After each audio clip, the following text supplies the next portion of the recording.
Chains by Boss. Chains by Boss is now the official sponsor of the Cowboy Up podcast. If you need your custom cowboy chains, you go to Chains by Boss. You can find them on any of your social media. You can find them on TikTok, Chains by Boss on TikTok. You can find them also on Instagram, Chains by Boss, and you can also find them on Facebook. Chains by Boss will deliver the hottest new cowboy chains for you, and we recognize them as our official Cowboy Podcast sponsor. Thanks. And always, Dallas Cowboys for life. Peace. The Cowboy Up podcast would love to welcome Vosqueros Gang as our official sponsor of the Cowboy Up podcast.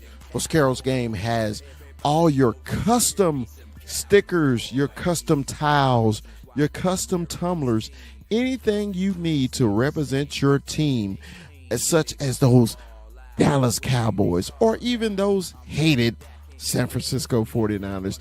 Vosqueros Gangs have you. You can find them on all social media, especially Instagram and TikTok.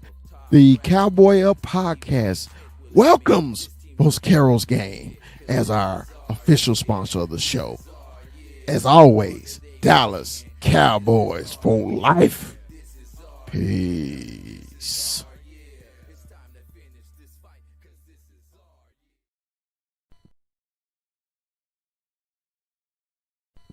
The Cowboy Up podcast welcomes Dominion Custom Clothing. Cowboy fans, if you need your custom suits, your custom sportswear, Dominion Custom Clothing is the company for you. Dominion Custom Clothing also offers a free mobile service to your home, to your business for suit fittings and fabric showing. Dominion Custom Clothing has been a clothier in the Dallas-Fort Worth area for the last 20 years.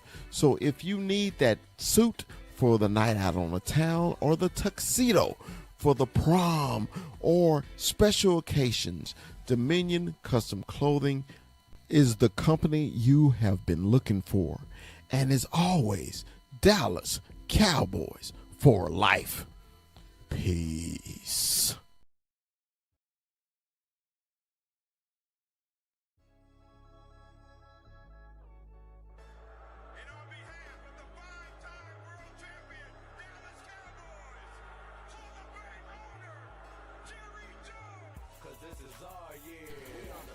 From Stop 6, Texas, it's the big fella. It's Dallas Cowboy Chris. And from the 915, Cholo Town, El Paso, it's our man, 21, Armando, 21. And from the hill country of Texas, Austin, it's our man, Retrofit Sports, Hook 'em, it's Rue. And from Tucson, Arizona, the player personnel director of the Cowboy Up podcast is Kuiper AZ. And from the great state of Arizona, he's Mikey 520.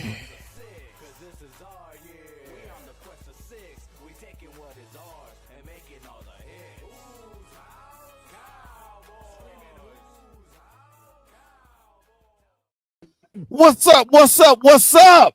Yeah. Say, man, y'all know what the day is. The day is Tuesday. What happens on Tuesday is the Cowboy Up podcast. Man, let me introduce the crew to you. To my right, to my left, to my left, to my right. To my homeboy from the 915, El Paso, Cholo Town is my man, 21, Armando, 21. What's up, 21? What's up, fellas? What's going on, big fella? Hey, we chilling, man. We got that list. We got that 53-man list already. It's out. Some cuts that we all kind of feel a little different about, but we'll get into it. And what's up, fellas? How y'all doing? What's up? What's up? Yep. Hey, man, from the great state of Arizona, Tucson, the player personnel director of the Cowboy podcast is my man, Kuiper. Hey, Z, what's up, Kuiper? Hey, what's up, fellas? Say, man, hey, I know that itch keep getting better. You getting scratchy more and more. The closer you get, ain't it, Kuiper? It sucks because this week we can't put a little bit of motion with that preseason games anymore for the itch, man. It's nothing to savor anymore. We just gotta fight through it. Don't worry, we got that college ball. Hey, man, from the ATL, by the way of the Funky Town, Fort Worth, man, is my man. Chop! What's your point? What's going on, dog? Yo, what's good, fellas? What's good, family? Wait a minute, y'all don't look too excited, man. We gotta get excited about this one, family, man. No, we waiting for this day right here. So what's up? Oh, we definitely excited. Hey, man, from the great state of Texas, by the way of Arkansas. I always say that. I know he in Kansas. Is our man. He always talking crazy, man. Is Cowboy Corner. What's up, Mike? What's going on, you guys? Thanks for having me. Mikey, Mondo, Kuiper, what's your point? And the big fella from Stop 6, Texas. Rule, we're missing you. You need to get on here. I feel you. Hey, man, also from the great state of Arizona, he is Mikey 5. What's up, Mikey? We're feeling good. We're anticipating this beautiful football season. It's beautiful to see all my guys here. We're talking real football happenings and real things that are actually happening. No more hypotheticals. We're 9 days away? 9 days away from actual football, from either hearts breaking, the floor shaking, and Doves taking, You already know. Can't really get into it. What was Doves taking? I didn't get it. I was trying to figure that one out, man. Banner race hating. Hey, man, look, there was a definition of we earlier, and I was like, it just threw me off. Okay. So, hey, man, we are finally here. I'm with you, Chop. I'm happy. I'm excited, Chop. We are here. Okay. The Dallas Cowboys have made their cuts. This, when they make their 53, it's still not over yet, because it's one of those things. At any minute they'll sign somebody else, they'll cut somebody and sign somebody else. And while I'm venting, I had the list that disappeared. Give me 1 second, guys. I'm gonna bring it up. So is there any surprises, guys, that you guys saw on the list that made you like, damn, they cut him? Anybody that surprised y'all? Mukuamu. Yeah, okay. Mukuamu. Israel Mukuamu. Yep. Okay. Is it? Tell me, y'all. Do y'all think? Okay, what did he do that made him get cut though? Well, I don't think it's anything he did. It's just that he just signed. And it's funny because they signed him before training camp started, and they gave him his money. But I think they're clearing out money for Micah. That's a casualty for that. And Zion Wilkinson coming on the way he came on made it easier a player to fill the road and fill the void or whatever, because Mukuamu was going to get picked up if he didn't get picked up on waivers anyway. But I think this is a clear sign of that they're making money for Micah, and it was easier to just get rid of him considering the new depth that we have at DB. Okay, so I got the list pulled up. I was shocked about this. They traded Awesome to the Saints. I didn't like the compensation, but you know how the Cowboys and getting their compensation. It just irritates the shit out of me. Then Will Greer, guys, are you guys surprised by that? I was too. I was shocked about Will. But he's a piece. the thing about the release and waived is, they're actually doing them a favor of being able to get picked up by somebody else. You know what I'm saying? But yeah, I get that. I was shocked with Malik Davis. I was shocked with Jalen Brooks. I wasn't shocked by Cropper. Prince Fant. I wasn't shocked. John Stevens, I was a little shocked about. Anybody on this, because these are waves and then these are releases. So but yeah, Israel was a big shot to me, and I'm coming to Cowboy Corner with this one. When they released Deuce Vaughn, Cowboy Corner, I think he had a sound of release that he did. Were you happy that they cut him? I'm never happy that anybody gets cut, but I'm glad they recognize that he can't play football in the National Football League, and he's no longer a Cowboys problem unless they sign him to the practice squad. Being that size in the National Football League, Darren Sproles was 5'6". His best year was 800 total yards. That's passing and catching, and then he made his mark on special teams. Is what Darren Sproles did. So there's no way Deuce Vaughn is even the caliber of that type of player. And being that short, I mean, those little legs are moving, but he ain't getting anywhere. But it's time that they recognized that we don't have favorites here, and a lot of these moves showed that. So I'm just happy that we were able to move on from Deuce Vaughn. You say his little legs was moving. Little leg, crazy not legs. getting anywhere. Don't be a menace. He's the best catcher in the neighborhood. Oh Hey, man. Okay. Leave us short kings alone, man. Hey, Chop, we'll go to you, man. Anybody on the list, man, that absolutely surprised you, bro?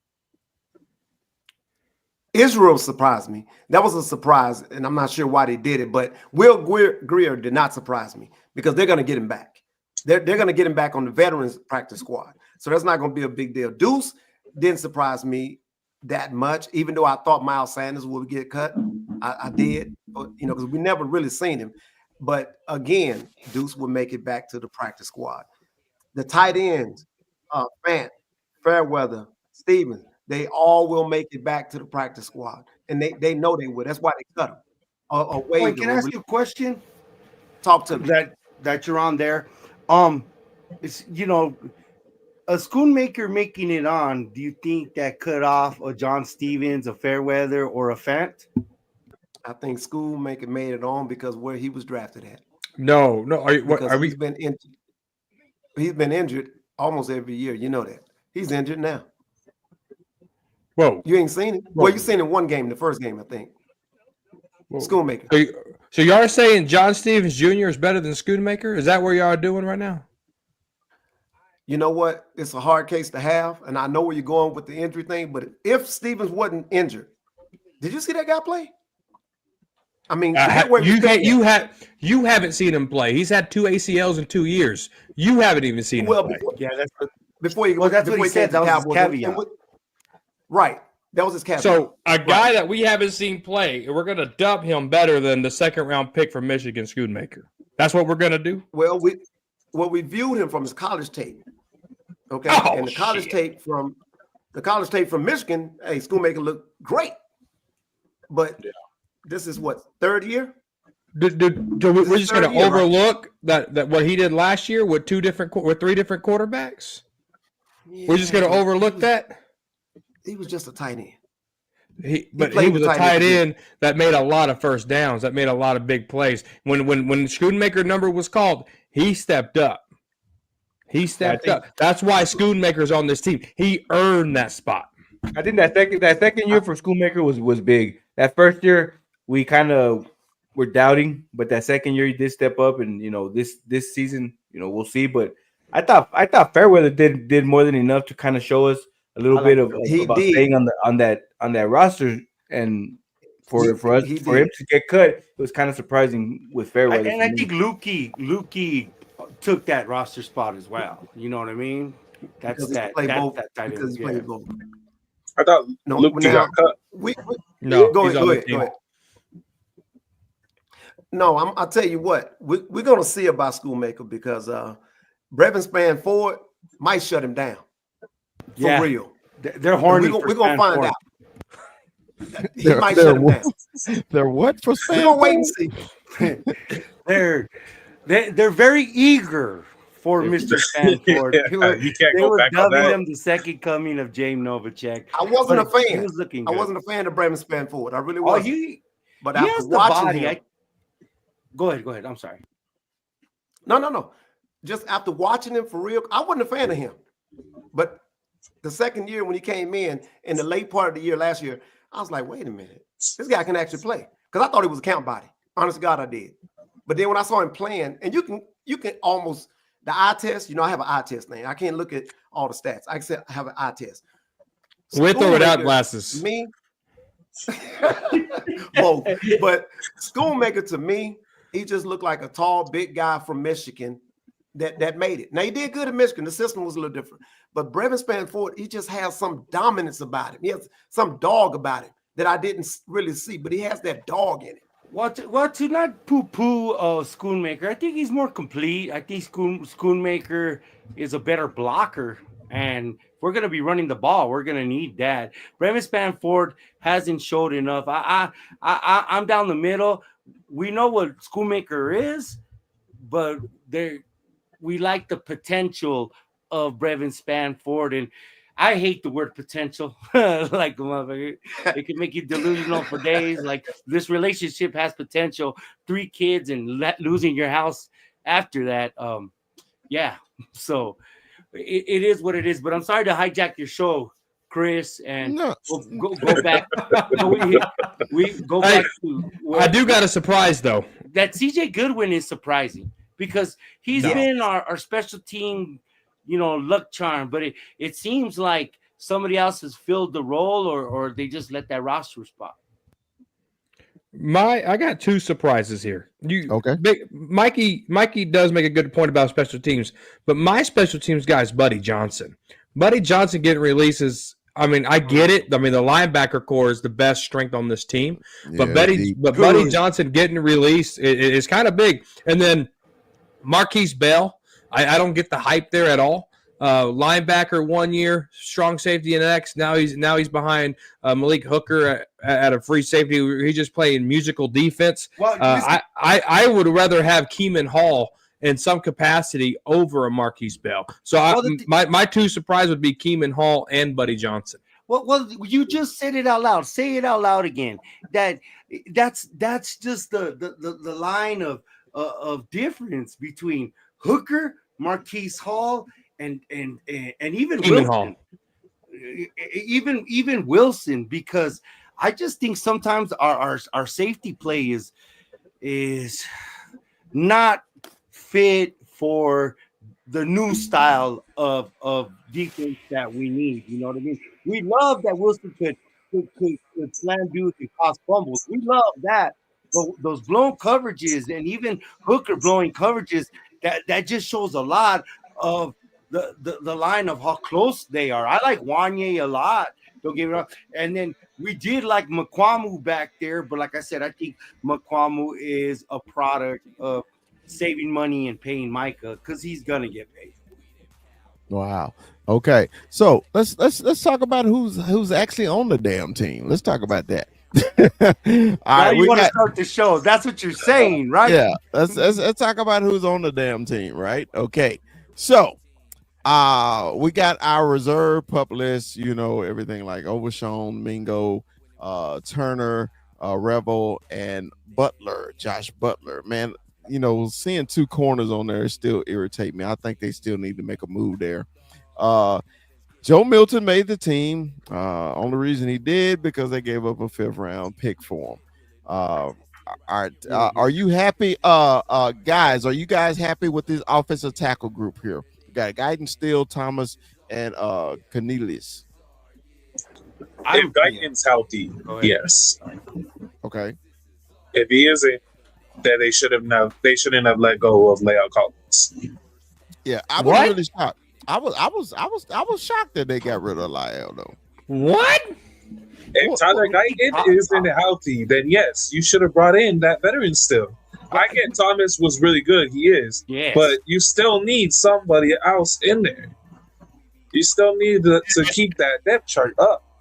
And Lyle Collins was your guy to do that? They brought him in. I For a think cat I body. think that was a favor. I think that was a favor to Dak Prescott, if anything, because he's Dak Prescott fishing buddy. You didn't see him lose too bad. You didn't see any atrocious plays out of Lyle either. So I'll defend that. But it's just how good Thomas played and Cornelius for what they're paying Cornelius, opposed to what they would have to pay Lyle for the veteran minimum. Yeah. So me personally, I'm fine with the unit. I thought Lyle was gonna make it. So interior, man, we got Tyler Smith, Beasley, Booker, Bass, and Hoffman. We figured those 5 would be our interior guys. That's all you need. Yep. And our only fullback, Hunter. Our running backs that made it: Javonte Williams, Jaden Blue, Miles Sanders, and Phil Maffa made the team, but Hell yeah, he did. Didn't they put Maffa on pup though? Yeah, they No. put him on. That was No. So this is what happened. Okay. On cut day, you can only put 2 players on IR designated to return. If they were to put Phil Maffa on IR today, he would have been done for the season. So what's going to happen is tomorrow at 3:00, Phil Maffa is going to IR, and that's going to fill up a spot. So somebody that's cut could be coming in, or they could be signing somebody or getting somebody off waivers to fill that Maffa spot. Thank you for clarifying that. Thank you. Good shit. Good shit. It could be Etienne. Didn't Etienne get released by never mind, that's going to open the thing, but he got released by the Saints. Yeah. So our tight ends, Jake Ferguson, Luke Schoonmaker, and Bevan Spanford. Our wide receivers here, CeeDee Lamb, George Pickens, Jalen Tolbert, who I thought should have been cut anyway, Kavontae Turpin, and Ryan Flanoy made the team. Well, Anybody heard that y'all surprised, or I thought this was status quo here? Well, Yeah, that's status quo. Big fella, real quick, who would you, You know put in, what? who would you put there for instead of Javonte, instead of Jaden Tolbert? Honestly, you already know. We already know who it is. who would it be? Who would it Holden. This should have been Holden. shit. It would be- the thing is, I'm sorry. Go ahead. I'm sorry. No, go ahead. No. I'm just reacting. You know, Go ahead, Chop. we should have did, honestly, we should have got a good trade for Jalen Tolbert. This is 3rd year. They're going to have to pay him, or they got to send him away. I would have got a trade, a pick for him, and I would have put Holden in that spot. We're not going to see him anyway, because you got the $3 that's going to be there. You're not going to see him, but that'll give him another year to get ready. I watched this kid play. This kid can play, man. He just had a bad rep coming out of college for what he did. You know, he's an Alabama transfer to Oregon, but he can run every route on the route tree to include the slot and the 9. He can do it. I would have kept that dude. I would have got something for Jalen Tolbert. I know Jalen Tolbert scored all of the touchdowns because CeeDee Lamb occupied the rest of the field is the reason why they opened it up. But me personally, I would have traded Jalen Tolbert, and I would have let my man there. Now Ryan Florney, I was fighting for him too. All right, corner. Cowboy corner, don't do me like that. Corner, come on. Hey, but no, I like this. I like this Good. debate. No, this is real I good. like the debate. I It's like it. different Come on. people. You know what I Yeah, mean? Come on, corner. Different Tell me why you disagree, corner. Man, because we're talking about an undrafted free agent who needs to earn his stripes here. If I'm looking at Dak Prescott, I don't need a rookie coming over here running bad timing routes and making Dak Prescott look even worse on different routes if he was to get called up, right? So I'm looking at guys like Jalen Brooks. I'm looking at guys like that could step in there and do that over Tolbert. Because I think I think Brooks is a better wide receiver than Tolbert all the way around. He just is. I mean, Joe Milton didn't do him any favors in the first 2 games to do that. Ryan Florino actually took advantage of that opportunity with his routes, getting separation, stuff like that. Jalen Brooks, on the other, is a different type of wide receiver, and it didn't work out for Brooks. But Trayshawn Holden needs to be on the practice squad for another year or 2 and then earn his stripes. I'm not going to give an undrafted rookie anything because he looked great at wherever he went to school. Hold on, I'll tell you in just a minute. Where's Trayshawn Holden? Right there at Oregon. He went to school at Oregon. Which Alabama Alabama transfer. Yeah, and so look, there is potential there. But there's only one room for a 7, and that's Trayvon Diggs, baby. Let's bring him on. But the thing is, in actuality, we all need to come down to earth and realize that if Mingo doesn't get hurt, Flournoy is probably not on the roster. So that's once he gets out, then Flournoy is out. The musical chair, if it would have been Brooks, Holden, Flournoy, Cropper, not Cropper necessarily, but they wouldn't be on the roster if Mingo's not hurt. You don't think Tolbert would be the odd man out? Because isn't Mingo on? He's on IR, but you don't think? I think they try to shop Tolbert, but he's still serviceable. He's still serviceable. He's still. It's the whole Dak yard thing. You know what I mean? That's one of Dak's pet cats. So Tolbert is the Ford Taurus. I believe that's mate. Tolbert is the Ford Taurus with the engine light. Don't sleep on that Ford Taurus. I'll knock some fat girls out in the back of a Ford Taurus, bro. Hey, what a minute! Hey, that's too much information. But look, I think all 5 of these receivers are going to get a lot of playing time. I really do. I mean, because the Cowboys already announced that they're going to be a running team. You know, they tried to do it on the low about who they picked and everything. But the Cowboys got a healthy quarterback. And a healthy quarterback with these receivers, I think we can do some damage, okay? And Fergie got his money, but I need Fergie to get back in Fergie status again. He had a shitty season last year. He really did.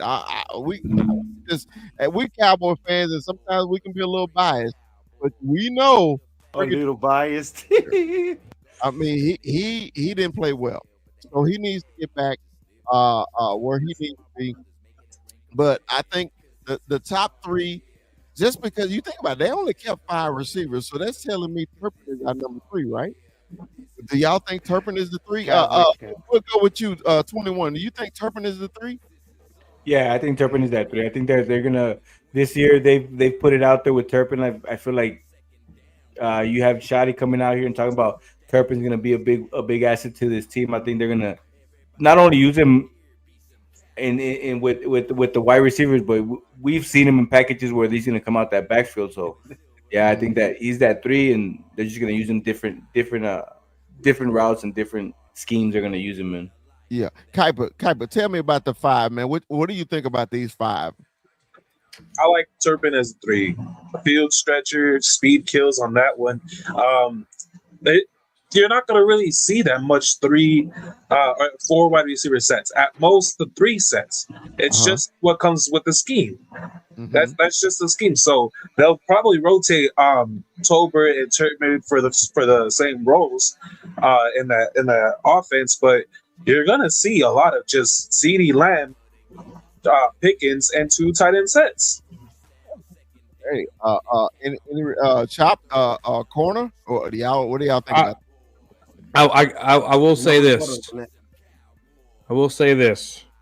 I gotta go. You guys keep it up. If you're on, I'll be back. Later. All right. I'm mad. Mike doesn't show, so go ahead. Well, the thing about our offense, Papas or Kuiper, we don't know what our offense is yet. There was 35 flavors in Baskin Robbins, and they gave us vanilla with extra vanilla. They did vanilla. They didn't show us a damn thing. Yeah, they did. I'll tell you what, he came from a certain system. The offensive coordinator is from a certain system. I get it. There's going to be more bunch formations though, and they're going to compact it, especially on the far side of the hash, and then use the leverage of the field, use the leverage of the numbers, and make stretch out defenses like that. That's what we're hoping. But we do have speed. We have the fastest man in the NFL clocked within the last 2 years. You can say the cheater all you want, but the cheetah didn't go 23 miles an hour like these kids. So I'm happy. This is what we used to call rich people problems. You know what I mean? I like rich people problems. Speaking of which, we all should buy a Powerball together. Yeah. Hey, I'm with you there, Mikey, because it's funny. Every time I see that damn video on TikTok when Turpin went to the house on the Commanders, When the announcers say the fastest man in the NFL, I say you're goddamn right. Yes, sir. Yes, sir. So no, and like I said, this is all probably for not until Mingo gets here, because true. Mingo's a big body dude that could block. Yeah. Yeah, because remember and right before the draft, I was saying I would be very happy if Mingo made it to the number 3 position. He got hurt. Mhm. So I'm fine with Turpin there. All right, let's go to the defense, man. You see Michael Parsons' name there. I don't even really need to think for you to discuss it. Michael Parsons is gonna be in if you're on the field on Thursday night. I don't give a fuck. Yeah, you don't know, man. He gonna James be Houston, Come on. baby. he gonna be on the field. Anyway, we got Dante Fowler, Nealon, Donovan, Easy E, As a Raku. Raku, just Easy E, James Houston, which I'm in love with, and Yes, sir. Sam made the team. Congratulations. Welcome back, Sam. Welcome back, Sam. Welcome back. And then another thing, on the same lines as we were talking earlier about trading Tolbert, that was a big one that they were, there was rumblings of shopping Sam Williams around. You know what I mean? I wouldn't have liked it because I feel that we got cheated out of last year's Sam Williams. But Yes. that was another big one because James Houston played so good, and plus the Micah factor. Man, Honestly, I think that's why they took 6, only because they still don't know about what's going on with Micah. The norm is 5. That's the norm with every team. 6 is overboard. You don't need 6. but can I say this though? Kuiper? The Cowboys' weakness is their run defense. Their strength, their pass defense. Because they got rush edges, right? So whenever you put the Lamborghini package out there, that's a bunch of speed rushers. The Bugatti, he said. The more the merrier to me. The more the merrier. If you got 4 guys out there that are speed rushers, especially think about it, when you can move Micah whenever he gets there, when you put Micah on a center on the guard, that's an automatic win. It's an automatic win.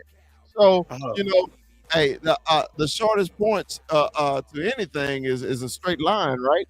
So a lot of times I like when Micah's over the center or over the guard because he gets to the quarterback even faster. So I actually like this. I'm glad they kept 6 because to me it's going to keep them all fresh on those passing downs. That's my opinion. Chop, what you think? You know what? I think you did. I think you own to something about Michael Parsons being in the middle. Plus, you got to get his conditioning up because he really didn't. He probably practiced in the background before the camera was around. But you know what? You just said you may have just helped the middle of our defense woes in stopping the run in the middle. You put Michael Parsons in the middle. Bro, Michael On his way Parsons to sucks at defense, so I run D. But check me out. If you put Michael Parsons in the middle, you move him around, especially in the middle, they're going to run to the outside. On his way to the quarterback, he's going to stop the run on his way to the quarterback. I never thought about it like that, but now that you done said it, that's pretty cool. If you put Michael Parsons in the middle, they're going to change where they're going to run it. And most of the time, they want to run at Michael Parsons. Where? On the edges, because he's going to get hit by the guard. You're going to get hit by the tackle, and the tight end may hit him as well while you go around the corner. But if you put him in the middle, you just helped out your middle of that defense where we need that big dog D tackle. He's gonna meet him in the hole. So I kind of like that. But as far as the rest of the D line that we have, I think that was good keeping that many. That's gonna help what we do. We rush the passer, and James Houston is a rush the passer. Fowler is a rush the passer. Michael Parsons is a rush the passer. I love the way they did it. Gonna make they're gonna have to do that to keep this thing going. So I'm with it. Even Sam Williams is a rush to passer. So I like how they did that and kept. Well, I think I got a question for you, Mikey. I got a question real quick it's for you though, Mikey. Yes, this sir. is my question. Okay. Marshawn Neely, would you move him to the 3 or the 1 technique? Because he's a run stopper defensive end to me. He's a run stopper first. Would you move him, Mikey, or would you leave him at the run stopping end? Well, he's the heir apparent to DeMarcus Lawrence. We saw the writing on the wall when we got him. So To answer your question, quick, fast, in a hurry, no, I would not. They would do that when they do the Bugatti package on third down when it's a third in the mile. We've seen it, but Marshawn Nealon, out of all these guys, I know he's not Blake Corum, but he was one of the most improved guys every time he did a rep. He looked nice. He didn't over pursue like Ezeraku. He kept contained, not like Ezeraku. Ezeraku has a learning curve. Honestly, Ezeraku is probably the weakest one out of all these guys, or with the second one with the biggest question marks. Number one is Sam Williams, because we don't know how he's going to respond after the ACL, because ACLs are ACLs. And number two is Ezeraku. So I get the four above him being the cornerstones and reliable guys that we have, and attrition is a thing, guys. It's we look at our lineup. I know we're knocking on wood the whole year, but we need this depth. But look at this list, honestly, really look at the list. I would be brokenhearted if I let any of these guys go. And the guys at the bottom, James Houston or Sam Williams, and you made me choose. It's like, I would be devastated. I almost said something inappropriate, but you know what? Jeez, I've been talking to Jesus lately. Hey, 21, what's your thought on these DNs? 21, what's your thought? I like it, man. I like it. It looks like we got a solid defensive end group. It's that's what we want. We saw last year we couldn't get to the quarterback, and that's what we need. I think that's one thing that we lacked last season is getting to that quarterback, and that's what we need, man. And we got a healthy Sam Williams. We hope we get what we thought we were gonna get last season, right, with Sam Williams. So we'll see, but it's looking good. It's just that defense does scare me, man. It's crazy how we went from being defensive happy to offensive happy again. And it's back to we're wondering what this defense is what kind of defense we're gonna put out there. I know you just gave me a buzzword. I'm sorry. Uh-oh. I think our defense is deep. I honestly think, like Corner said earlier about how deep our linebacker room is when we were light in the ass. Marquise Bell, he's still on the roster. We getting there, Mikey. Don't jump it, Mikey. Don't jump it. We getting there, Mikey. Sorry. Getting there. We getting there. Let me ask you something. Is Williams, is this his third year? Sam Williams? Sam Third? Williams. No, this is fourth year. Sam Fourth year, yeah. It was his fourth year. Is it his fourth year? He was on the contract year? correct? Yeah, this is contract year. He is. Yeah. Contract year. He balling out. Balling out. He is. All right. So Last year, I was predicting he was going to have a career season. I was banking on Sam Williams, and when he went down, it was heartbreaking. I'm sorry. all right. So let's talk about these defensive tackles, and we got a special commentary on these different defensive tackles. All right. We got contract man. Also, Idigazua, Solomon Thomas, Mozzie Smith, Jay Tula, and Perion Winfrey. All right. So before the show, me and Chop started talking. Right, we started talking. We were talking about things, and he had a thought about Mozzie. I said, "I'm gonna give you your own Mozzie's minute." So we're gonna do this. So Chop. Hey, you go. We're going to sit here and we're going to listen to what you got. I promise not to interrupt. Go ahead. Hey, y'all know it's all good. It's all love. Look, I was down on Mozzie on a few things. Confidence was my number one, and just not executing to his level was my number two. However, after looking at some of the film that I looked at after some of the game, because he played in all 3 season games. So I had a chance to go back and actually look. And if y'all go back and look, 75% of the time, there are 3 guys on Mozzie Smith, except for the one he did in his last game with Atlanta, where they just, I think it was a misassignment, and they just let him come through the hole, and he did what he had to do with the type of talent that was on the field. So, I mean, I'm not going to discredit those guys, but he had to do what he had to do. But if you look at it, yes, his feet is kind of slow coming off the line, but this guy is almost double teamed almost on every play. So my next question was, what are they really asking Mozzie to do? That's my real question. What are they asking him to do? Are they asking him to rush the passer? Are they asking him to fill the gaps? Are they asking him to do, protect the A, the B, the C? What are they really? Because it doesn't really, it's not showing me what because they got him doing a lot of everything. And that's what makes me think that Eberflus is going to surprise us with the type of defense that he's going to run. For some reason, I think we're going to line up as a 4-3 and end up in a 3-4 for some reason. And it's because of the next segment. So I'll just hold it from there. Come on, guys. Holla at me. All right. chop. All right. Let's go. No. Let's go. Chop, I'm chop. sorry, no. There's Hold no on, 3-4. Let's There's go. no No. 3-4. Go ahead. Go No ahead. 3-4, man. Go ahead, You have 5 defensive linemen, first off. 5. Okay, that's your first clue that there's no 3-4. 3-4 would at least have 6. You would hold 6 defensive linemen because you need a backup for each gap, right? You don't have the bodies, dude. Mozzie Smith being a nose tackle, sure. That's a sorry ass nose tackle, though, man. That's a sorry nose tackle. I would love. Don't get me wrong. I would love for the Dallas Cowboys to switch over to a 3-4 because your edge rushers match that scheme perfectly. Perfectly match the scheme. Osa Digizua, 3-4 defensive tackle or defensive end. He matched that perfectly. Solomon Thomas was a 3-tech too. Yeah. Well, and then I'm sorry, Chop. I do agree with you a lot, and I want to be buddy with you, but that tape, you can't feel sorry for a man that signed up for that job. He signed up to be double teamed. That's his job. And I get it. That's what he did. And I'm not coming at you because, hey, and I got to give you props. You look like you have a nice home. I'm looking at your can lights. And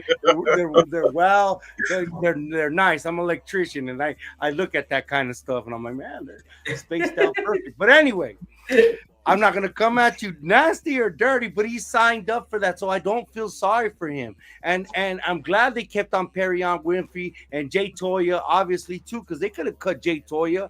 But who else? It's and this is the biggest thing. It's his effort, it's his fight, and not getting pushed back 5 yards back. There was this narrative, okay, when the Wolf Hunter, Chris had an axe to grind with Wolf Hunter all the time. I did not. Because linebackers would climb to the second level and push him off the ball, and when he would get there, he'd fall on his ass. But the thing was, he'd get pushed back, and it's kind of the same narrative. Hey, thank you for Cam Fam for always commenting, big dogs. We love what you do. But sure. When you're feeling sorry for somebody for doing for their job, what they signed up for, and then you're giving them praise for a broken clock being right twice a day. I can't, man. I'll just throw the roll bounce, but I don't want to get it muted. I love you, Chop, but I just don't feel sorry for Mozzie, and he's taking up a roster spot, and now this is the big question, guys. Who did he take? Did we lose? We were talking about the tight ends earlier. Did he take one of the tight end spots? You talked about Holden earlier. Did he take Holden's spot? And we haven't even seen the rest of the roster. Whose spot did Mozzie Smith take?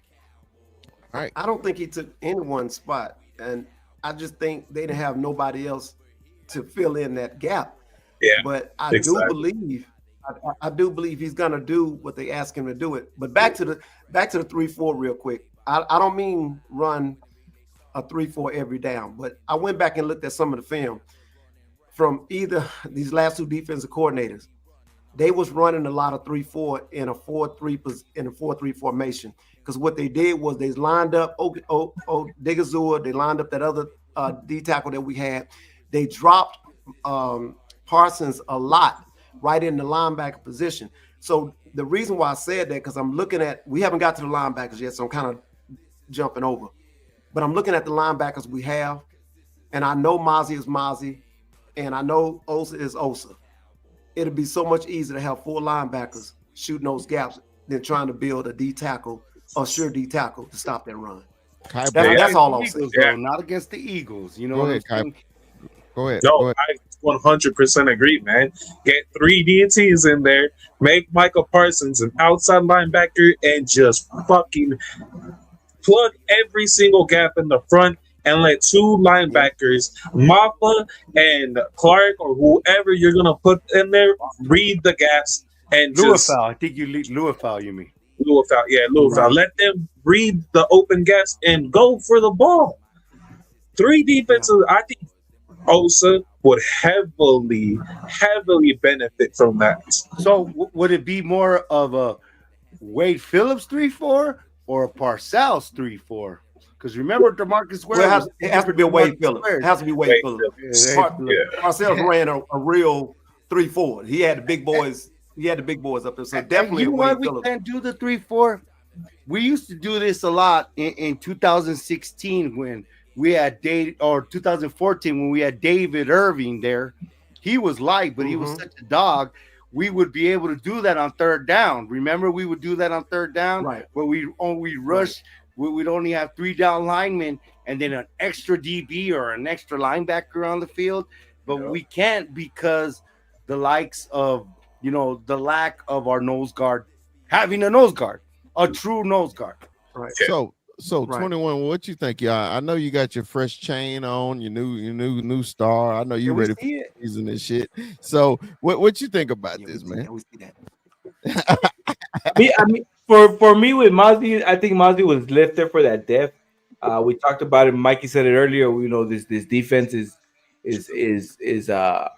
stacked with depth, right? So, I think he took up. I don't think he really took up anybody's spot. I think the cuts that were made are, kind of what we saw coming. Like we said earlier, is a couple surprises, right? Not too many, but yeah, I think for me, Mozzie was left under for depth. That last game he had, I keep watching him, and he had some, like he wanted to make the team. You saw that effort in him that he talked about, and getting better, and so we'll see where it takes it from here, right? We'll see what we get from Mozzie forward. Well, let me say this real quick. Mozzie Smith. Let me look at the camera. Thank God there's nobody else. Thank God. Hey, sir, are you at a lids? Thank God there's nobody else on this team because your ass should have been cut. Y'all know I'm a Michigan guy. Y'all know I love Michigan and he's my Michigan man. But you thank God that there's nobody else on this team. All right, let's go, man. This is my favorite position. And man, God bless when Agent Zero get back.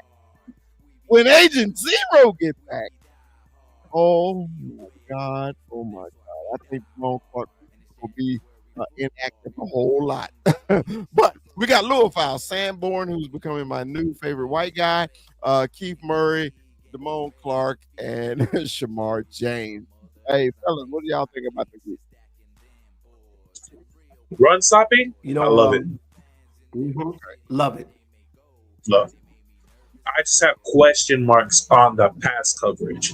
That's the only thing I have left for that linebacker group. But as far as intensity and being able to go plug gas, they got it. Yeah. Eberflus is going to do an amazing job with him this season. Okay. 21, what you think?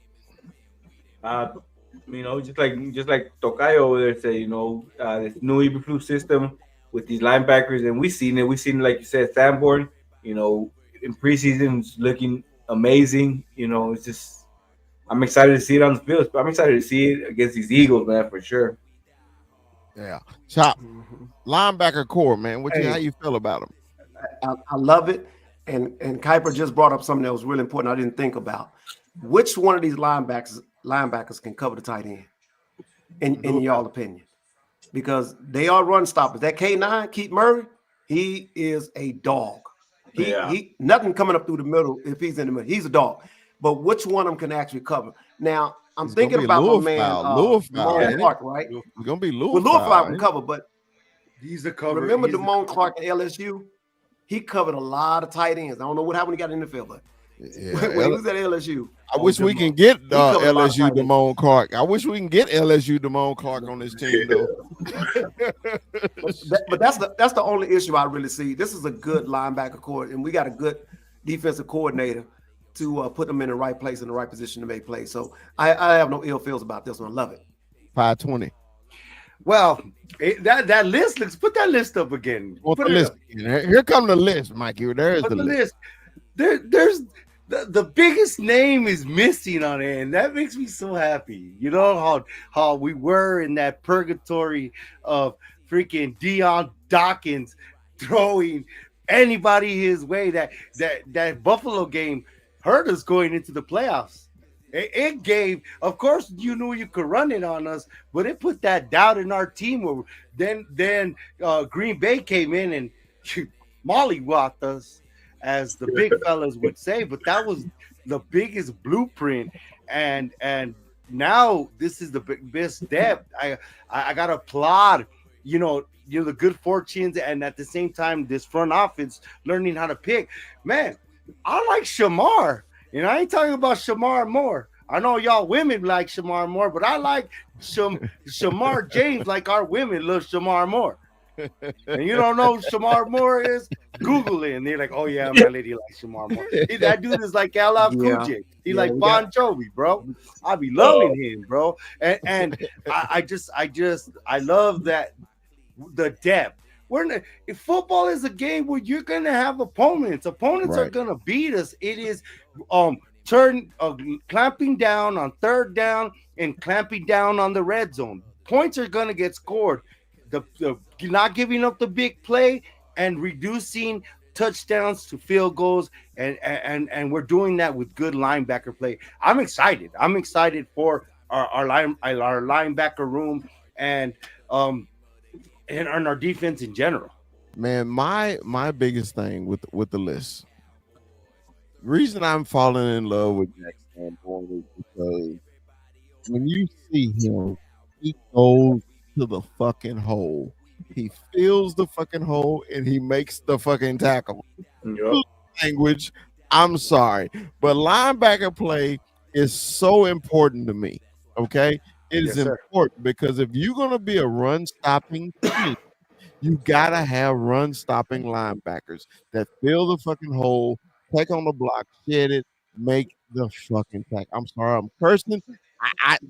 It's important to me because the reason why I was always on Leighton Vander Esch's ass is because he was the original roll bounce. He was always tackling 10 yards down the damn field. Yeah. Fucking middle linebacker. Get up in there and get dirty. You got to get, because a middle linebacker, think about it. When you were in little league, middle school, high school, who was your best fucking player on the team? Quarterback and the middle linebacker. Yeah.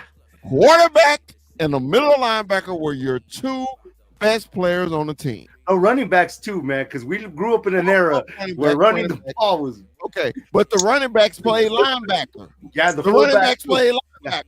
Okay, so now we actually, Jack. We signed a lot of free agents, right? We signed a lot of free agents who we were just underwhelmed by it. I am really liking Jack. I like Jack Sanborn.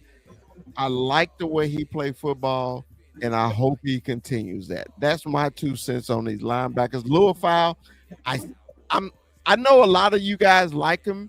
I'm still on the fence with Louis Fowl, and the reason why, I think he's a little tiny. Sometimes what? You cut out right when you said it. Say it again. He's a little tiny because I think sometimes the big boys can get up on it and block it easy. I wish he used his speed and agility more or better. I wouldn't even be mad if Louis Fowl was just a strictly nickel linebacker coverage, and if they run, and that's your run linebacker also in the nickel package. But other than that, I do like Louis Fowl. I just hadn't quite got on the Louis Fowl train yet. Damone Clark, I'm still pissed at you. Bro, either you going to play safety or linebacker. One of the two. You're going to play safety or linebacker. With Louisville is make up your mind. his football IQ with Louisville. Yeah, Yeah. I mean, His football IQ is his instincts and his football IQ. When you see it as a football player, you know, not just as a Cardinal fan, not as an Eagle fan, not as a Cowboy fan. No, this ball, right? The ball, Right.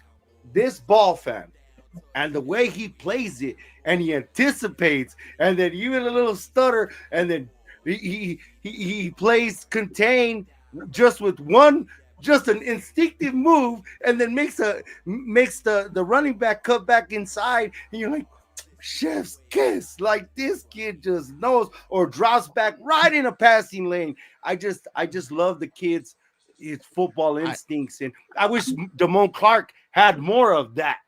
Because then, you know, it's like having your wife and your sidekick. You know what I mean? Yeah.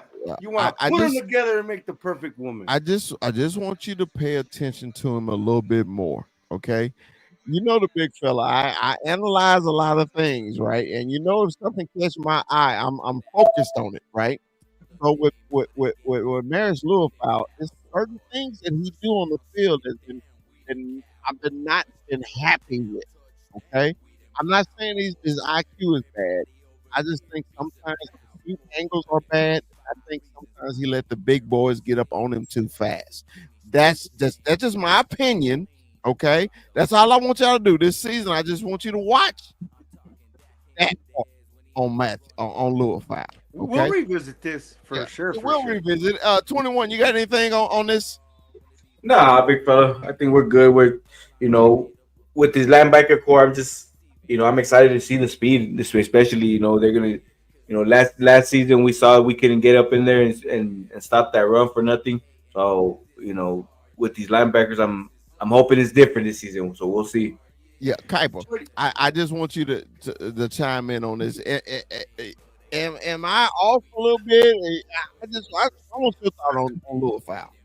No, I've seen it before. I know exactly what you're talking about. He does get lost on the line of scrimmage a little. You know, there's times where he does get lost in there with the lineman, but he does have instincts when he's correct and he knows what he's gonna do, and he just goes 100% in that pursuit. That's when he makes beautiful, perfect plays. Okay. Sometimes his instincts aren't always right. So when his instincts aren't right, that's when he gets in trouble because he can't disengage that well on the lineman. You know what he reminds me of, and that's crazy because we had him on the team last year. Who? Reminds me of a young Eric Kendricks. Okay. Because last year Kendricks was on it, he was just two steps too slow. He would read it and he just was late, and that's just his body. Yeah, you know what I mean? But he wasn't prime.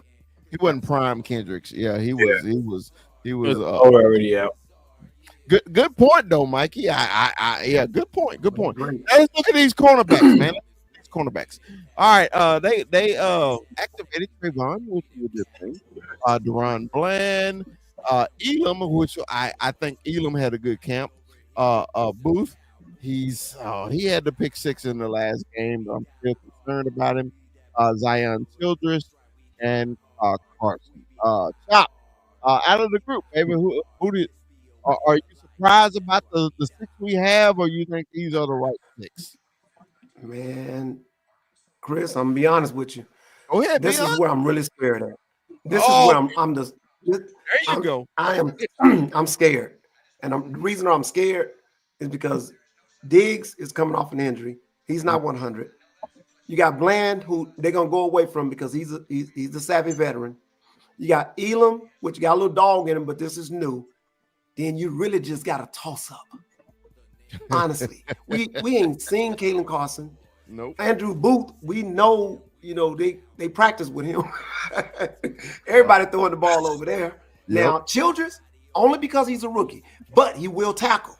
I give him that. He's a tough dude, but it's gonna be a minute before we get together. At least game 5, because you know Diggs ain't ready. We know that he's not ready. Now Elam, Buffalo let him go for a reason. I don't know why, but we always have to ask ourselves that question. We just got to wait and see. We just better hope our front seven do what they need to do to protect that back end, because I'm not comfortable with the back end right now. Fine, Mike. I'm not comfortable. Okay.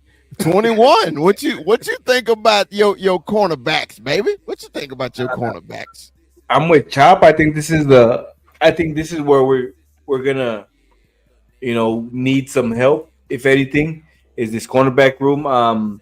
Kalian Carson, what's the latest on him? What have we heard on him? I know we haven't seen him in a minute.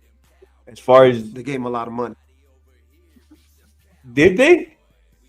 He's And still in his rookie When contract. they signed him, they gave him a lot of money. so they gave him that. Right. They gave him,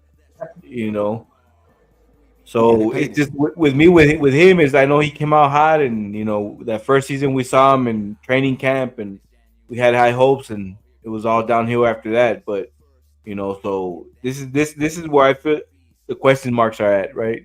I feel like we got our answers at the running back room, which we talked about most of the season, right? So we got our answers there as far as, but this cornerback room is, to me, it's still got question marks left, and it's tough going into the season where you have your proven vet who's coming off an injury, and he's talked about coming too early last time. How is it this time? Hey yo. So All right. we'll see this time around with Diggs, man. All right, Kaiba, I'm gonna bring this list back up, Kaiba. I want you to take your time. Oh, hold on, that's my safety. That's my next thing. Trayvon Diggs, Bland, Elam, Booth, Childress. Give me your honest. I want your complete honest assessment. Honestly, y'all are fucked. Honestly, man, Diggs coming off of an ACL injury is so tough, man. Very few corners. There's specific positions that do better. Corners, it's so hard to come back from. It's so hard, man, because the backpedaling, and he relies on his acceleration to jump the passes and pick the ball off. That's his MO. So I don't think he comes back as the same player. Isn't Bland still injured? Yes. Yeah, so week 1, at least through the first 4 weeks, your starters are gonna be Elam and Kalen Carson. Like, I don't see how anybody would feel comfortable with this at all. Okay, go ahead, Mikey. Well, Bland's not injured. He had a kid, didn't he? Isn't that's why he's been gone? He had a kid. They just kept him in practice. So Bland is good to go. healthy. Yeah. Elam is a serviceable starter. They're counting on us getting a pass rush. That's what they're counting on. And what does that entail? And I'm sorry, it circles back to that, but they got to sign their number 1 pass rusher. We won't say thy name. And then you forget we have another one coming off an ACL injury, which is Rebel. Yeah, and That's he's gonna be put on the pup list, right? Yeah. Pretty soon. So he's there with Demarion Overshown, which the season is long and attrition is real. This is just to start. You know what I mean? So as soon as one gets hurt, watch, we're gonna have more to get in. That's the thing, though, is that you want to start out hot because we see that schedule, and you coming in with these cornerbacks on your I want to say the easiest part of our schedule, right? Man, it's like you want to start off hot and hopefully get rack up those 2-3 wins early, before we hit that. I think Hey, the but Cowboys. have you heard that? We can't have it all. Like I'm sorry. Go ahead. I think We can't have it all. I think the Cowboys offense got to score a lot of points these first couple weeks. It does. Oh, but You didn't get any things. solutions to the run Dak defense Prescott- either. There's no solutions at DT. Nothing has changed defensive tackle wise. Oh, but what helps DT is that linebacker play, is anticipating, being a student of the game, moving right at the right time, making the right shifts. And honestly, I don't think we've had those linebackers these last 3 seasons to make these shifts. Van Der Esch was hurt. Then you had Damone Clark, Marquise Bell, and then last year it was Kendricks for a little bit, because then he was in and out, in and out. Then he didn't have an offense to support him. So But you know what kills the linebacker? Go ahead. I'm sorry. No double teams on a defense tackle.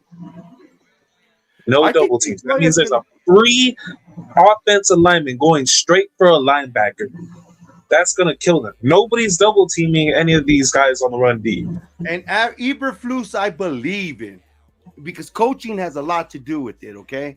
And don't get me wrong, I don't think Dan Quinn was a bad. He produced a record amount of interceptions, and he did that. I think it's going to be coaching and this linebacker core. I think that's going to be the core of what we're going to do. But we're talking DBs right now, right? Yeah, the DBs. Go ahead. Every offense is gonna pick on Elam. They're gonna throw it over and over Elam's way. Even if Devon Man's healthy, man, that other side's gonna get picked on a lot.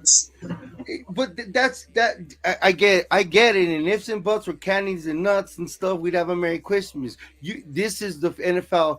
This is the NFL. Everything can't be perfect. This whole roster can't be perfect. It can't be. So one side has to overcompensate for the other, and the sides that like overcompensating, which is the linebacker core and our rushing, helps out and induces turnovers and helps out the secondary. I think that's what you have to do to compensate, and what the scheme is going to be. So I'm more comfortable with that than us not be able to get to the quarterback and leaving our cornerbacks out to dry, having 2 good cornerbacks or 3 good cornerbacks, and watching a quarterback with a crazy amount of time he could do his taxes, make enchiladas, then putting pressure on that. You know what I mean?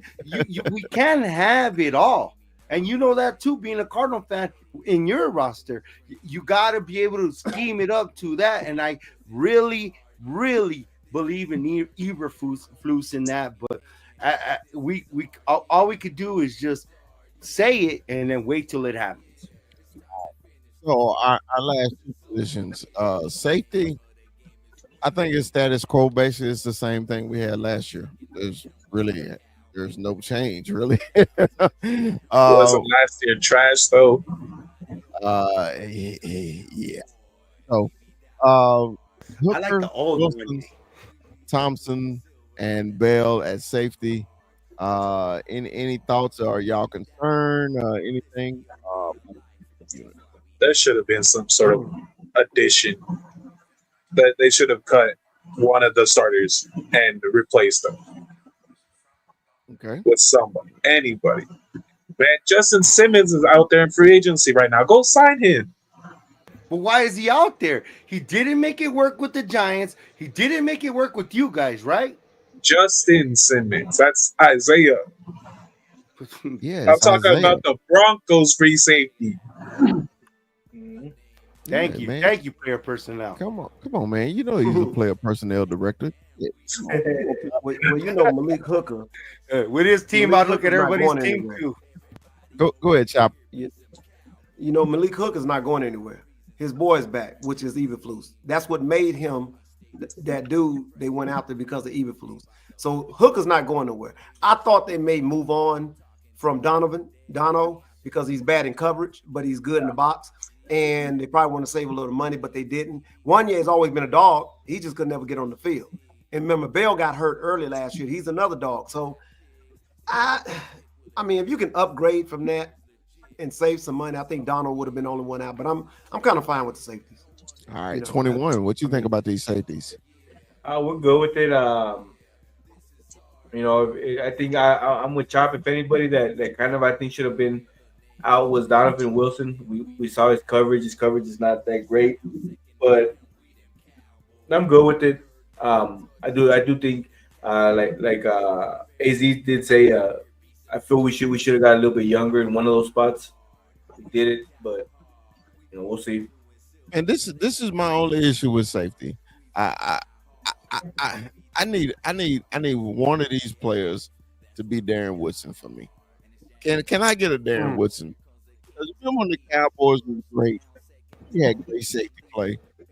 The man that should be in the Hall of Fame. We need a person like that at the safety. I mean, it would kill me with our safeties. Man, one game they're the best safeties in the world, and then the next time you see them, act like they've never played the position before. And with Hooker, I give him a pass. He went to Ohio State. I give him a pass with that shit. But anyway, after that, he needs to play better. Donovan Wilson, yeah, like you say, run support. I love him. But bro, you got to do better, man. When you got to drop the coverage, man, you got to be over the top. I hate when I see a safety running behind somebody. That irritates me more than anything in the world, because we all play football. And the first thing the coach tells us, safety, don't let nobody get behind you. Don't let nobody get behind you. And when you see a safety and you got somebody behind you, I was like, bro, you didn't play football since you was 4 years old. You know the rules.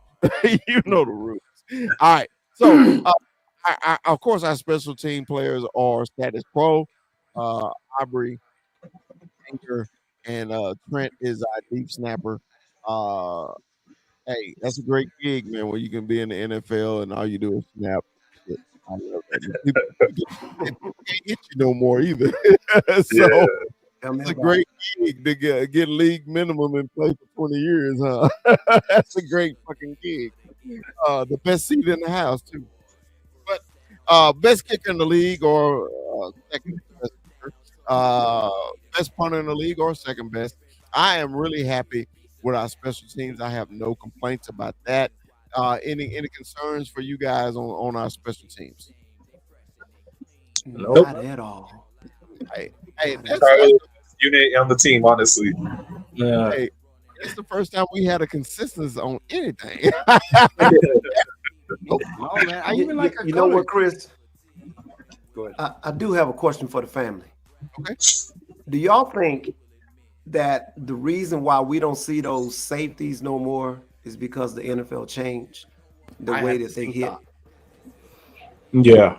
When he said we need a Darren Woodson on the team, I was like, well, because Darren Woodson's couldn't exist in this league anymore. It could not. It could not. Now they're just back there making sure you don't get behind them. When safeties used to put fear in wide receivers. I mean, fear, but now that they can't do it, so they don't fear the safety no more. So Well, I mean, you can still put hard hits into somebody, though. You can still lay some people out. Let me clarify It's the hard. Darren Woodson thing. Darren Woodson, receiver, slot receiver, and tight end. Change the game. Yeah. It didn't matter. He covered all three. So Yep. it was times where you saw Darren Woodson on Jerry Rice. Yes, sir. You Yep. saw Darren Woodson on Chris Carter. It was times you saw Darren Woodson on the biggest fucking tight end in the leagues. Yes, That's sir. Yep. about safety. Safeties are, especially free safeties, you should be able to do all of that, okay, and be a run defender. That's what I meant about Darren. Not the You just hitting made me part, feel so. not the hitting part, because to me, if you on defense, you already know how to hit. Everybody on defense can bring the boom unless you be on them. But everybody on defense can hit. I'm more of the cover part. I don't care who I put you on. You able to cover them. That's why I've been saying we still gonna miss Jordan Lewis. I don't give a damn what nobody say. You gonna miss. Yeah, we're in this, J. Lou. You gonna miss that. But you making that statement in itself, Chris, like you made me cry a little, but like not like happy cry, like man, we suck at safety. Because think about any of our safeties being able to cover. I can't wait till our game to watch Trey McBride burn them. Yeah, dude. Bro, Trey McBride, Bro, awesome. that's why Kuiper said we was in trouble. Look, remember at one point the Cowboys' strongest unit was our secondary. Now Yeah. there is the biggest question on the team: the secondary and defensive tackle. And our first fucking game against the old hated fuck ass trick ass Eagles, they got two good ass receivers, great tight end, a great offensive line, a below average quarterback, fuck you, Eagles fans, and an awesome running back. So, bro, we gotta bring it. We gotta bring it, man. There's no excuses to me.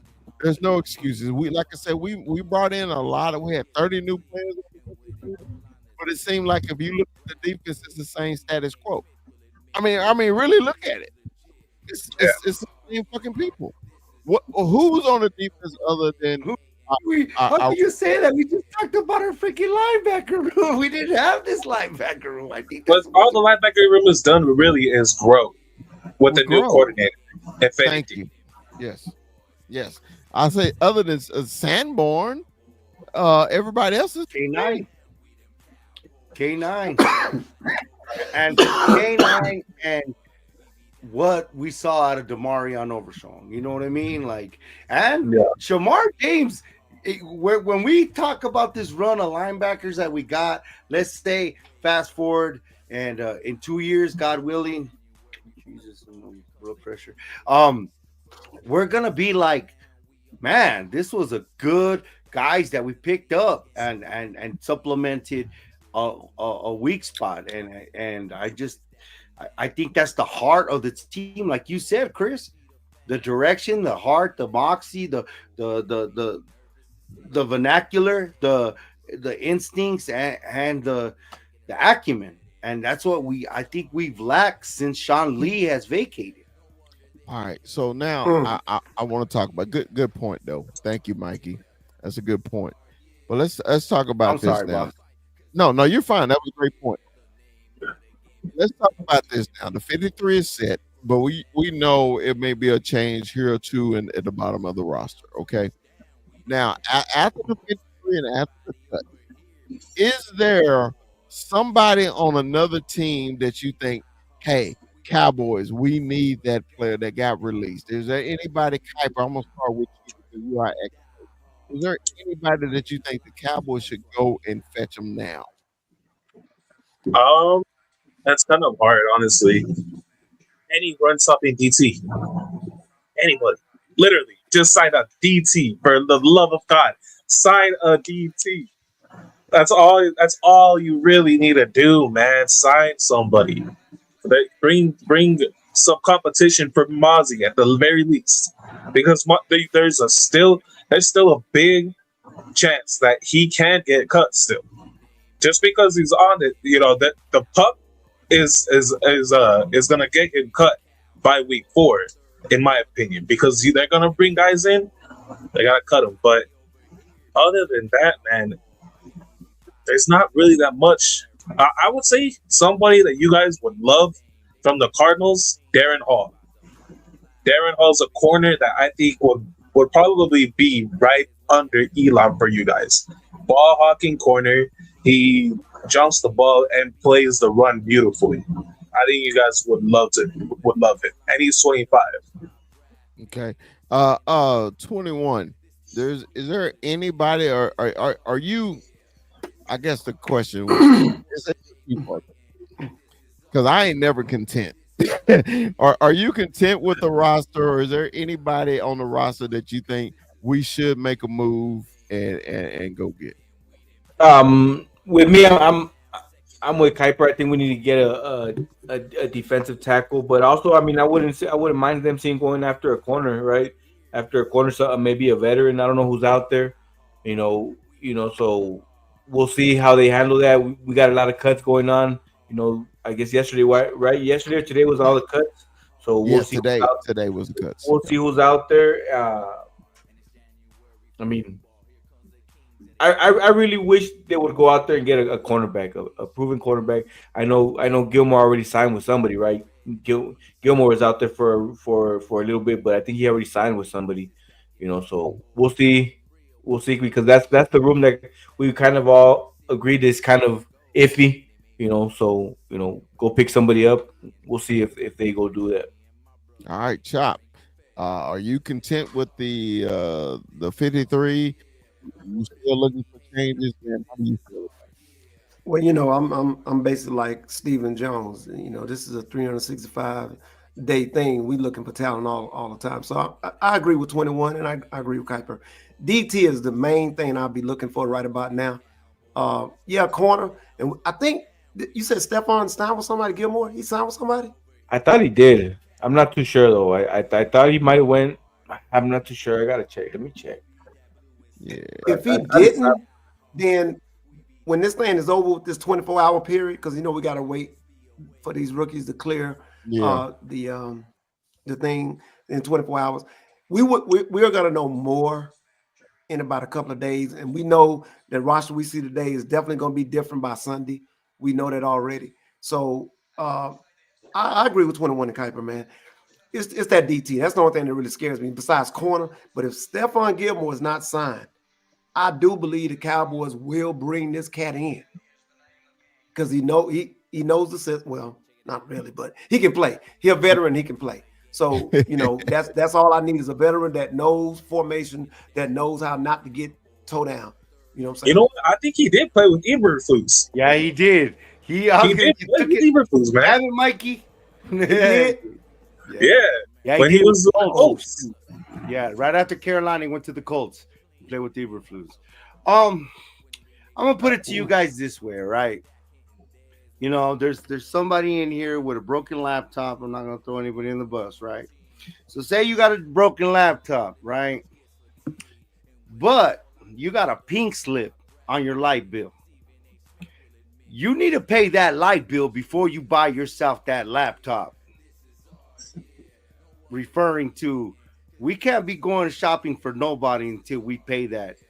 The big thing that electrifies everything.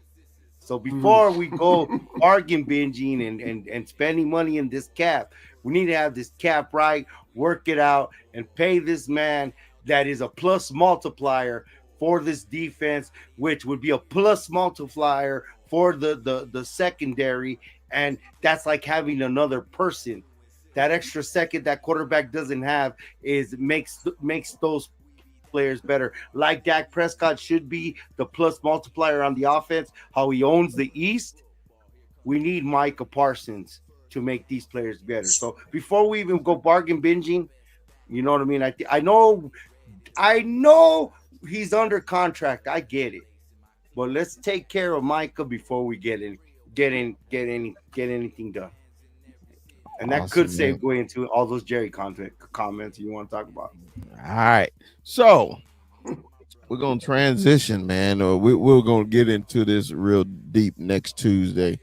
But Thursday night football, the Dallas Cowboys versus those hated punk ass, trick ass, hoe ass Eagles up in that bitch ass and that bullshit ass stadium called the Link. We need to put a link up. Anyway, I'm trying to be PG. Got a lot of questions, man, and I'm really looking forward to this game. I really am, and just the reason why I'm really looking forward to it because the Cowboys got a healthy quarterback again, and we got bullets to shoot with on offense. I think the beginning of the season, the Cowboys offense need to put up 25 to 30 points every week. They have to until this defense get to where they need to be. Especially stopping the run.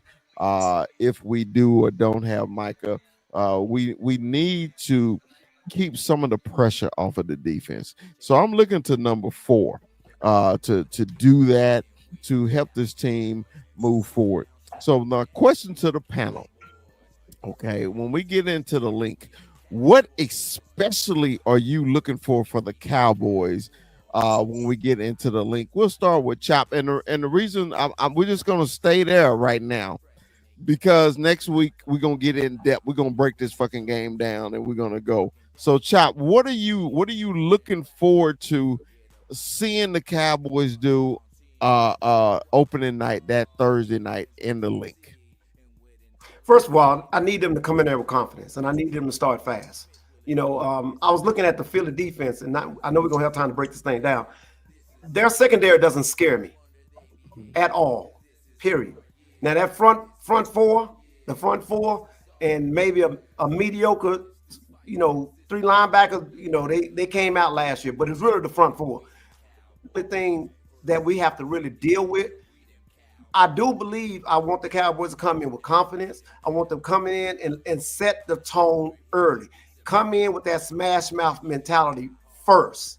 You know what I'm saying? Come in with that smash mouth first, and then take it to them. And take it to them slow. Don't try to beat them fast. Take it to them slow. Lay the wood. Win or lose, I'm not going to be mad because the pressure is on them. It's not on us.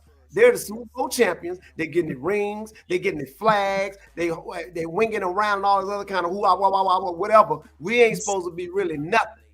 But I do believe this is a great measuring stick.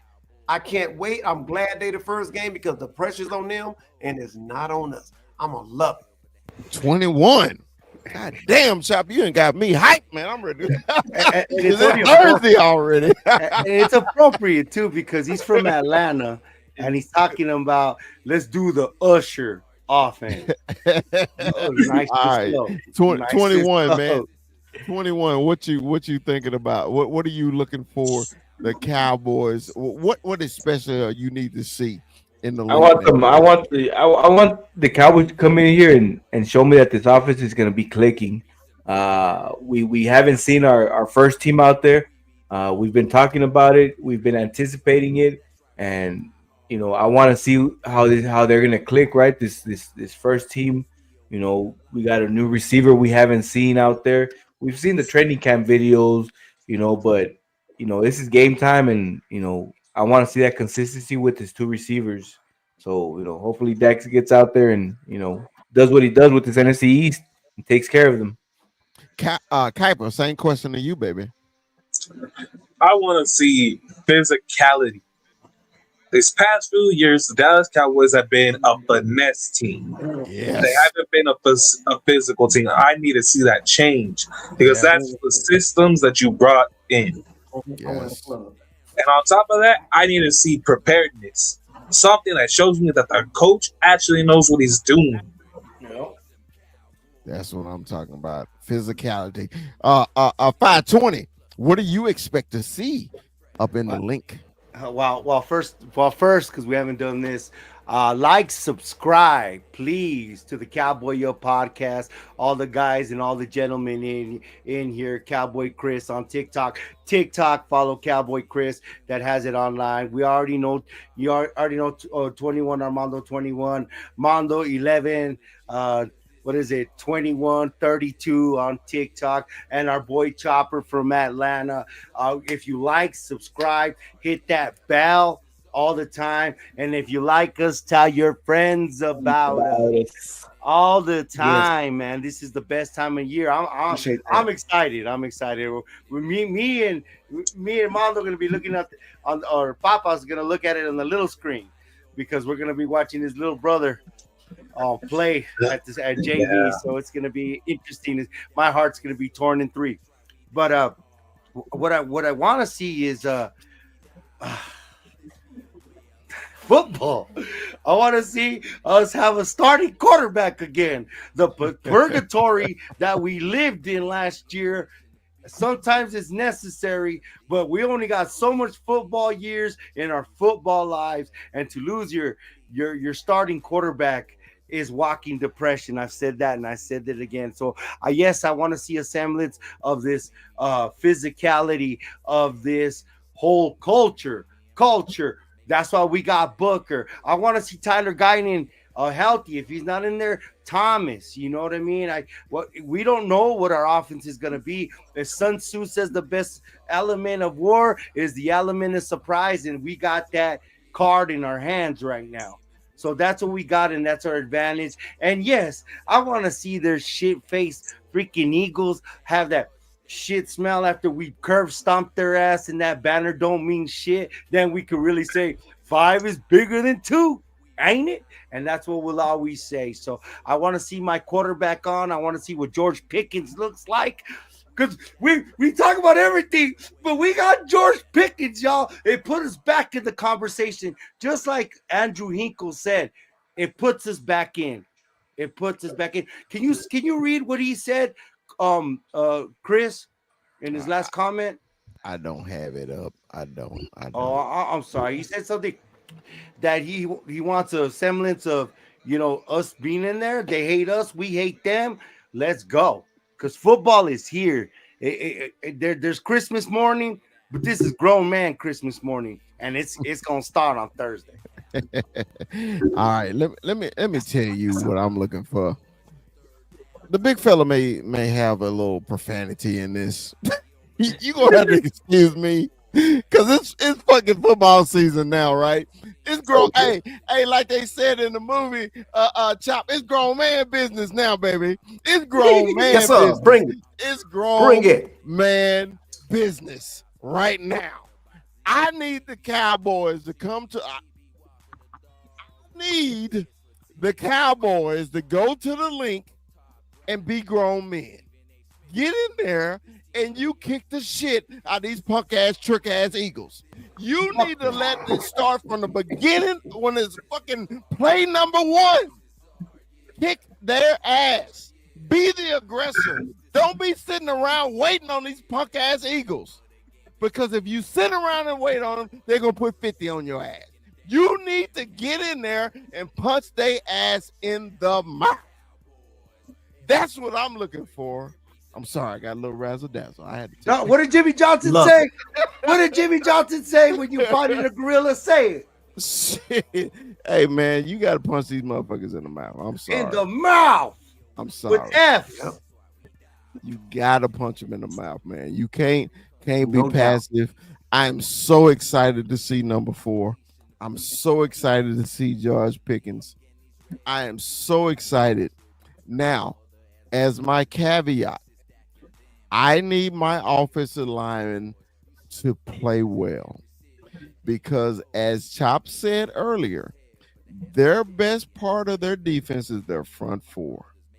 If we can control the front 4 of the Philadelphia Eagles, the Cowboys will win this fucking game.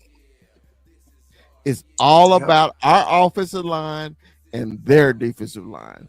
That's the most important part about this fucking game. Period. I want to shut them up so bad. Dude, I'm just excited. But all I got to say, Dak Prescott is 7-2 in fucking Philadelphia. Fuck you, Eagles. Yeah, anyway, fuck you, Eagles. Fuck you, Eagles. Anyway, let's go with our final thoughts, man. We'll start with Kuiper. Kuiper, go ahead. Give me your final thoughts, baby. Man, my final thoughts. It was a sad day, man. So all the players that got cut, don't give up, man. Always keep your head up and just find a way to get on that practice squad and show them why you shouldn't have been cut. Show them that you belong on a team, man. This whole week, you got a week to show them you deserve to be on the team before Sunday. 9 more days, man. Let's get this shit going. I'm talking about goddamn. Oh, Kuiper. Also, man, tell them about because we're having a show Thursday. What are we having a show about? Oh yeah, man. Thursday we doing our own fantasy draft live on this show. 10 people picking, man. We don't know the lineup yet, so it's gonna be fun, man. It's gonna be fun. Chopper, you're in, right? You're in, Chopper. You want to play? I hate to be the bearer of bad news, but nah. When fantasy football started, I made a pact with myself. I was not going to play until the Cowboys won the Super Bowl. Okay. I was going to say, but I get it. I understand that shit. Yeah, what quarterback? But you're never going to play fantasy football.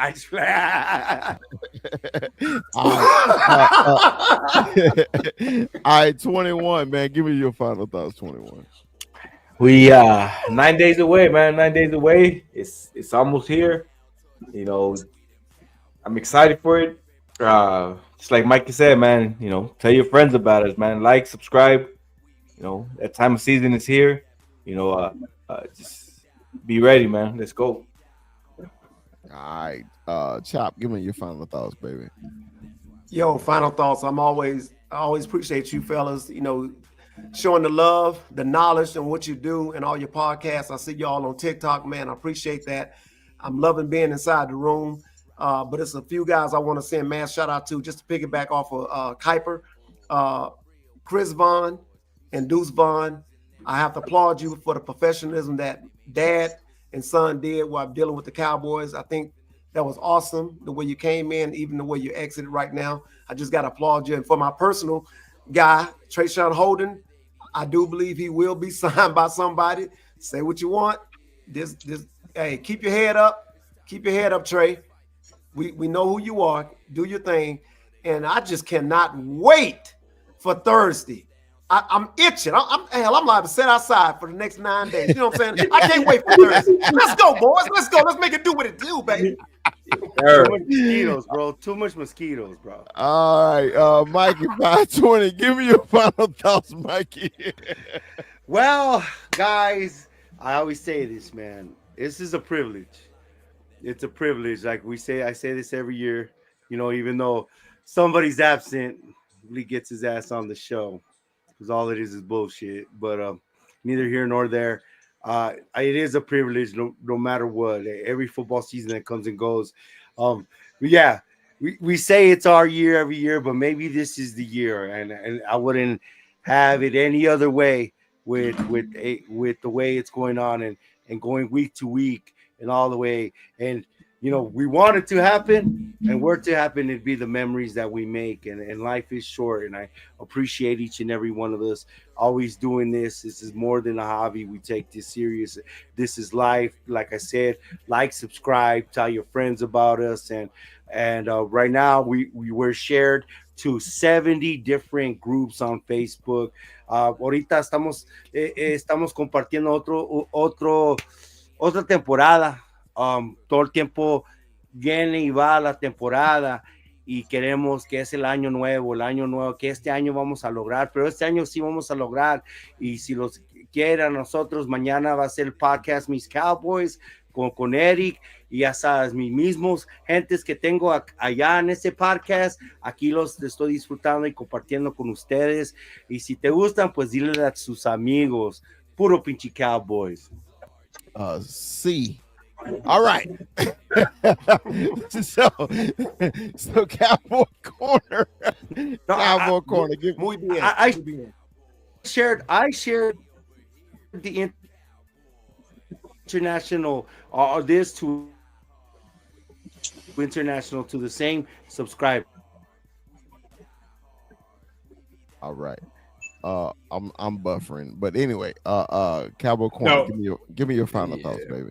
Yeah, when Mikey goes from English to Spanish, it takes me back to the bilingual church that my grandpa ran. I mean, it's just you got English, and the next thing you know, you got Spanish. So it's a bilingual church in here, all right. And I'm getting pinched on my rib cage because I'm falling asleep. All right, but 9 days away. 9 days away, and these Eagle fans are already putting out content. They're already talking their talk. But guess what? I'm staying optimistic. I got us as a dub. All right. When we just built the roster today, outside of some golly, what's the word I'm looking for? Some changes. This is the team that's going to lead us to week 1, and we're Big Brother. And I hope those Eagle fans never forget that who we are. We're the Dallas flipping Cowboys. We're number 1 on your show. We're number 1 on your mind. We're number 1 in your hate list, and we're number 1 in your hearts. And that's what this star is about. And I want y'all to know something. In 9 days, when you hang that little puny banner that says Super Bowl, 2-time Super Bowl champion, I want you to know that we got 5 of them. We got 5 of them, and I guarantee you we're closer to 6 banners than you are to your 3. So you better enjoy that banner because the Dallas Cowboys are going to be a thorn in your side. The Dallas Cowboys are big brother. The Dallas Cowboy is the warden of the NFC East, and I now pronounce you dead in water, baby. It's all about them Cowboys. We'll see you in 9 days. Hey, F. You. Say it. K. C. K. For them Eagles.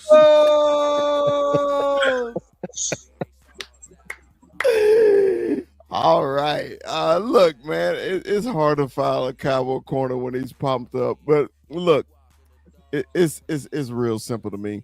I remember watching a TikTok about a month ago, and when the schedule came out, and one TikTok Eagle fan said, "What did the Cowboys do to deserve playing them on opening night?"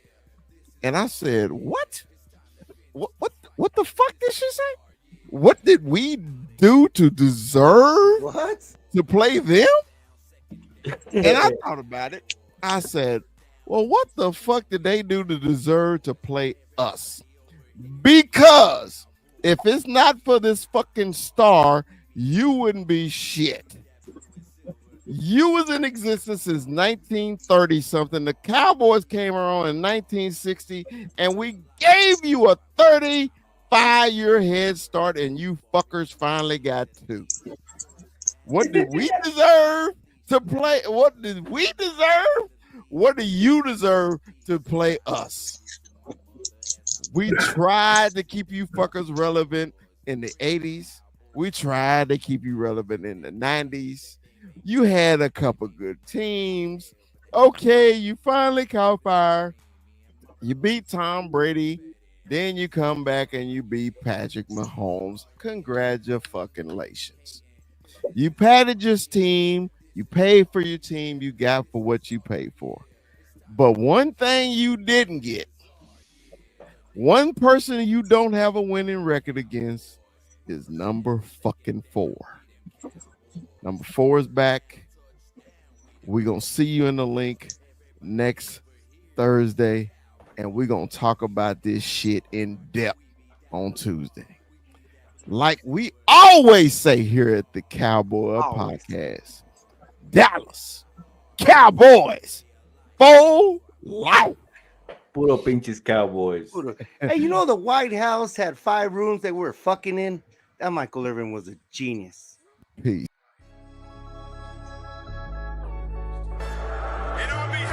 Let me give a big shout out to St. Louis Joe, bro, in the building. Always WWE Ivan Sosa in the building. You see him? You see him? The loyalist. You got Cowboy Beat in the building. The great Cowboy Beat. Big shout out, man. Big shout out to y'all. Appreciate y'all joining. We only growing, guys. We only growing. It's gonna get bigger. I'm excited. Hey, did you see he got retrofit right in the introduction? I see it. Hey, man.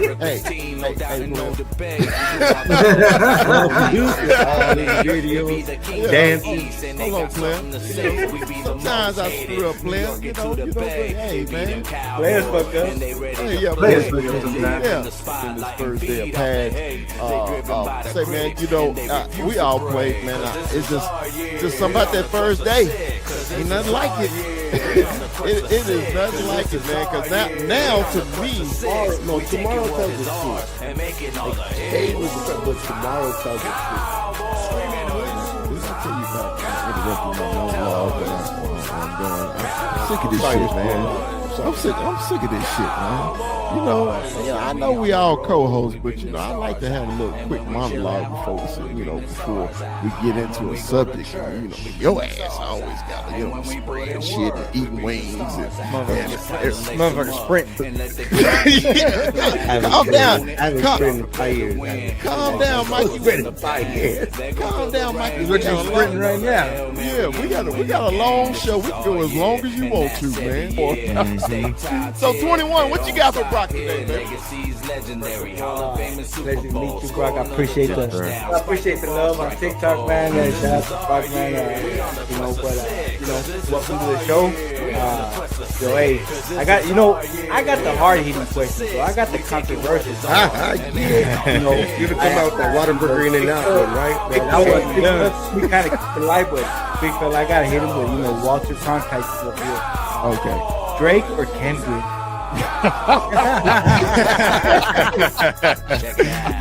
See, okay, I'm gonna be honest with you. I have never really grew up liking Kendrick like that, right? I've always been a big Drake fan, so I'm gonna say Drake, but not like us. Like I was telling Terrence the other day, because Terrence is a huge Kendrick fan. I was like, not like us has me feel like a certain way, because I'm like sitting there like vibing in that song, but it's like this is Drake, and I'm a Drake fan over Kendrick any day. So that's not the only Kendrick song I like. Yeah. And remember, like, subscribe. Don't forget to like. Don't forget to like. If you love us, tell your friends about us. Like.